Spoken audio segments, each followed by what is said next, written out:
can animals create art? Well, we just saw Greg make some, so I guess so, yeah. Hey, what do you mean by that? I guess lower primates can create art.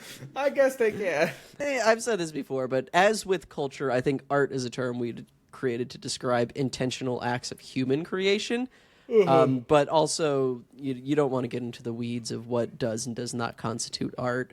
It's a wild goose chase. It's a wild goose chase. I mean, just generally, you can't really define art, but this does still count as art in a sense. At least Pierre Brasseur, the creation of a sort of transcendent artistic value is being transferred to the painting by virtue of you knowing that an animal physically did this. Do you feel any fucking joy? No. Do you feel fucking joy? What is this conversation we're having? I think they all suck.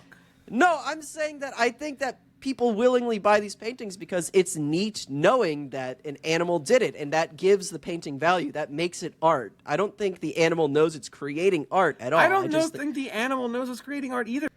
So I think I may have said this before, but I had a professor who was at January 6th, and he dropped this on us. What capacity? Can you hold the fucking phone?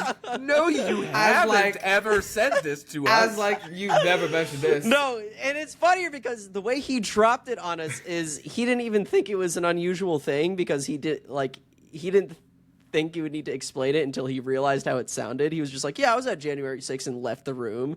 And then he came back, he was like, for the record, I was studying January 6th for a paper I was writing about the Trump administration.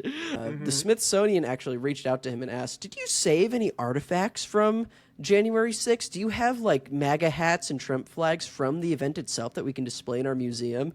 And he was like, no, why would I you can buy a MAGA hat online. There's no magical property transferred to these objects by virtue of them having been. You people have no sense of magic in your minds, huh? Yeah, that's what I mean. Anthropologists are very literal like this. There's no magical property transferred to an object by virtue of it being in a particular location. He's probably walking around with a necklace made out of the shell casing that killed Ashley Babbitt.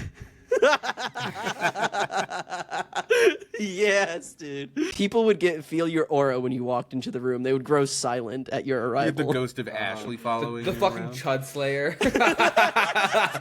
It's Austin the Chud Slayer. A hush falls over the room. Oh my god, guys. That's the Chud Slayer. Chud Slayer. Damn.